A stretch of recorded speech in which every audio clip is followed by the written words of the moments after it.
Hola, bienvenidos al polimedia de presentación del tema 6, amnesias. El objetivo de este polimedia es ver una presentación general del tema y los conceptos más importantes. El contenido de la presentación consistirá en una introducción al tema 6 y ver los diferentes tipos de amnesia. Bueno, como veis, este tema trata sobre las amnesias, que en la neuropsicología, el estudio de la memoria, el estudio del efecto del daño cerebral de diferentes enfermedades neurológicas en la memoria es un aspecto crucial, básico, muy importante en esta parte de la psicología. Por lo tanto, cuando hay una evaluación neuropsicológica, cuando tenemos delante un paciente con una alteración neurológica determinada, pues la evaluación de la memoria es un aspecto que siempre se tiene en cuenta, siempre se evalúa, ya que la memoria es muy sensible a cualquier tipo de daño cerebral, ¿vale? Generalmente siempre que hay un daño cerebral puede afectar de alguna forma al funcionamiento de la memoria. Puede producirse, por ejemplo, una amnesia, es decir, una alteración de la memoria producida por un daño cerebral. En otras ocasiones, ese daño cerebral puede afectar, por ejemplo, a la capacidad de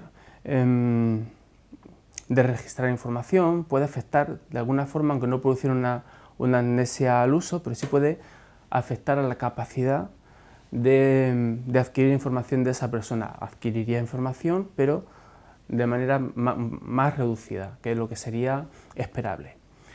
Además, en la memoria, la amnesia pues, puede clasificarse de forma general entre amnesia específica y amnesias inespecíficas. Las amnesias específicas son las que ocurren cuando se afecta un determinado tipo de información. Por ejemplo, nombres, caras, lugares, hay dificultad para recordar nombres, para recordar caras o lugares, y tienen o se producen porque hay una lesión de tipo focal. Por otro lado, tenemos las amnesias inespecíficas, que son las que ocurren las que se observan cuando hay dificultad para almacenar cualquier tipo de información, ¿vale? Afecta a lo que sería el almacenamiento de información en general, ¿vale? Da igual que sea recordar nombres, recordar caras o recordar lugares, recordar algo que nos ha sucedido, ¿vale? Las amnesias inespecíficas ocurren sobre todo cuando hay lesión en estructuras claves de la memoria como sería el hipocampo y la amígdala. Además, tenemos diferentes tipos de amnesias que ocurren en función de la causa, de la etiología, de lo que está alterando el sistema nervioso y produciendo unos tipos u otros de síntomas. Aquí veis los diferentes tipos de amnesias más importantes: el síndrome de Korsakoff, amnesia hipocámpica, traumática, global transitoria, y la amnesia en las demencias y por lesión en el lóbulo frontal. Vamos a ver las características más importantes de cada una de ellas. En cuanto al síndrome de Korsakoff, pues deciros que ocurre cuando hay un déficit de tiamina, de una sustancia, ¿vale? de una vitamina. La tiamina parece que está implicada en lo que sería el metabolismo de ciertos carbohidratos, y por lo tanto pues cuando hay déficit de tiamina, pues todo el sistema del metabolismo de estos carbohidratos se afecta y aparecen una serie de síntomas.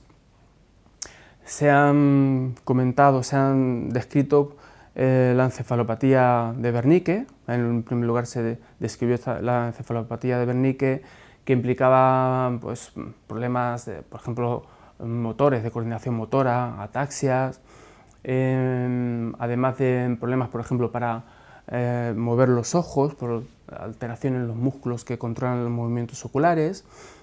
Y una vez que avanza la enfermedad o ese déficit de tiamina se mantiene, se observa lo que sería el síndrome de Korsakoff, que aquí sí que implica ya la memoria. En el síndrome de Korsakoff hay una alteración importante en cuanto al almacenamiento de información, es decir, hay una amnesia anterógrada importante y además también hay una amnesia retrógrada, es decir, hay dificultad para recordar información previamente almacenada. Una característica muy importante del síndrome de Korsakoff es la presencia de confabulación, es decir, hay parte de información que no está accesible para el paciente, pero la rellena con otra información que no será la correcta, pero que es una información que por lo general es plausible. ¿Vale? Le puedes preguntar al paciente qué ha hecho esta mañana, el paciente no se acuerda, pero lo rellena con información que podía ser real, podía ser verdad. Esto encaja con la poca consciencia del problema de memoria que tiene el paciente, ¿vale? El paciente nos cuenta algo que ha hecho, o sea, nos cuenta algo que podría ser, sí que podría encajar con la pregunta que le hacemos, ¿qué ha hecho esta mañana? O alguna otra pregunta que se le podría hacer. Por lo tanto, una característica importante del síndrome de Korsakoff es la presencia de confabulación. Además de los problemas de memoria, en el síndrome de Korsakoff también se pueden observar problemas de atención, también puede haber problemas visoespaciales, problemas conductuales y además se puede observar un síndrome confusional, sobre todo al principio, en la fase más aguda de la enfermedad, y es ahí donde también se observa en esta fase más aguda la confabulación. Posteriormente, cuando la enfermedad vaya remitiendo, desaparece, se va observando la desaparición de la confabulación. Vale, en cuanto a la amnesia hipocámpica, pues comentaros que ocurre cuando hay una lesión en el hipocampo y la amígdala y tiene una serie de características. Por ejemplo, se observa también una importante amnesia anterógrada y retrógrada. El paciente no puede almacenar información nueva, información declarativa, aunque sí que tiene conservados otros sistemas de memoria, como por ejemplo la memoria a corto plazo o la memoria procedimental. El caso más importante que se estudió, ¿no?, que presentaba este tipo de amnesia era el caso de HM. Y como conocéis el caso, pues nos puede servir para entender bien qué ocurre en la amnesia hipocámpica. Con esta ausencia o lesión de los hipocampos, pues el paciente no podría almacenar información nueva, ¿vale? En el proceso mnésico de almacenamiento, de codificación, almacenamiento y recuperación, el problema estaría en el almacenamiento. Por lo tanto, se hipotetiza que el hipocampo y la amígdala estarían implicados en esta capacidad de almacenar información nueva. Pero la memoria a corto plazo, es decir, mantener información activa durante un determinado tiempo para transformarla o trabajar con ella, este sistema de memoria a corto plazo estaría conservado en los pacientes con amnesia traumática.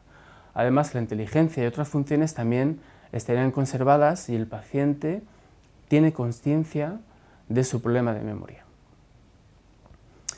¿De acuerdo? En cuanto a la amnesia la amnesia traumática, se observa cuando hay un traumatismo craneoencefálico y normalmente cuando aparece o el paciente sufre un traumatismo craneoencefálico, la base del lóbulo temporal y también el lóbulo frontal golpean contra huesos del cráneo y se dañarían estructuras importantes para la memoria como el hipocampo también.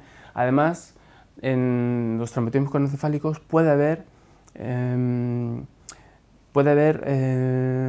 lo que sería una anoxia o una hipoxia, porque habría una reducción temporal del aporte de oxígeno al cerebro y eso también dañaría las células del hipocampo.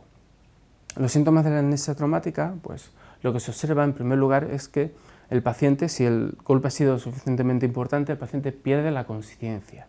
Cuanto más tiempo de inconsciencia o de coma presente el paciente, pues más gravedad implicaría el traumatismo y más severa sería la amnesia postraumática. Una vez que el paciente sale del coma, ¿vale? Si sale del coma, se observa que hay un primer estadio de síndrome confusional y ya se va haciendo evidente la amnesia anterógrada, en la que el paciente no puede almacenar información nueva, y también se hace evidente la amnesia retrógrada, que sigue un patrón, un gradiente temporal que se conoce como el gradiente de Ribot, en el que muestra cómo la información más cercana en el tiempo al golpe es la que más se pierde, la más lejana con respecto al traumatismo es la que mejor se conserva. Además, en la amnesia traumática también puede observarse presencia de confabulación en el paciente. Posteriormente, conforme se va recuperando el paciente de la amnesia traumática, conforme se va resolviendo, pues se observan posibles periodos en los que el paciente puede almacenar ya alguna información y alguna otra no almacenarla. Es decir, puede haber periodos en los que puede haber una amnesia anterógrada como variable, ¿no? Que en algunas ocasiones sí que almacenar información y en otras no, hasta que finalmente ya se resuelve la amnesia anterógrada. Y ya lo que se observa cuando se resuelve esa amnesia anterógrada, cuando el paciente ya se recupera, lo que se observa es una amnesia lacunar. Esta amnesia lacunar lo que implica es que hay un periodo de amnesia retrógrada que no se recupera, unos minutos, una hora antes del traumatismo, esa información no se recuperaría. Aparte, estaría el periodo de coma, en el que tampoco habría podido, lógicamente, almacenar información, y el periodo de amnesia postraumática. La suma de estos tres periodos, de la amnesia retrógrada que no recupera, el periodo de coma y el periodo de amnesia anterógrada, esto constituye una amnesia lacunar, ¿vale? También tenemos la amnesia global transitoria, que consiste en un problema de memoria, pero que ocurre de manera súbita, ¿vale? De uno el paciente se muestra raro, se muestra sorprendido porque se nota extraño, repite preguntas y la persona que está a su lado pues se da cuenta de que algo funciona mal, ¿vale? Por lo tanto, la amnesia global transitoria consiste en un problema de memoria que aparece de forma súbita, que dura poco tiempo, unas horas generalmente, y en la que el paciente tiene problemas de memoria, hay una amnesia anterógrada y retrógrada también, pero no hay otros síntomas, otros signos neurológicos, no hay afasia, no hay dificultades en funciones ejecutivas, el problema se circunscribe a la memoria y dura, como hemos comentado, poco tiempo, generalmente unas horas. En la mayoría de los casos hay solamente un episodio, pero en un porcentaje pequeño, sobre el 20% aproximadamente, sí pueden aparecer periodos de manera sucesiva. ¿Cómo se explica la amnesia global transitoria? Pues la hipótesis que se maneja es que ocurre una reducción del aporte sanguíneo cerebral que aporta la arteria cerebral posterior, ¿vale? Hay como una reducción temporal del aporte sanguíneo de esta arteria cerebral posterior que supone un problema de memoria, pero de tiempo reducido. Además, también se ha asociado la amnesia global transitoria con ciertos precedentes, como ejercicio físico intenso, emociones intensas, cambios de temperatura bruscos. El ejercicio de Valsalva también, por ejemplo, ha sido un comportamiento que predecía la amnesia global transitoria, ¿vale? Por lo tanto, hay una serie de precedentes que podrían dar lugar a este tipo de problemas de memoria, pero localizados en el tiempo. Finalmente, tenemos la amnesia en las demencias y cuando hay una lesión en el lóbulo frontal. La amnesia en las demencias, pues ya lo vimos en el tema 3, lo que ocurre cuando hay una enfermedad de Alzheimer, por ejemplo. En cuanto a la enfermedad de Alzheimer, el problema que se observa es una dificultad para almacenar información que se observa en el paciente, aunque luego conforme avance la enfermedad se afectan todos los sistemas de memoria, pero cuando la enfermedad está en un estadio leve o moderado se observa esa dificultad para almacenar información propia de las demencias corticales.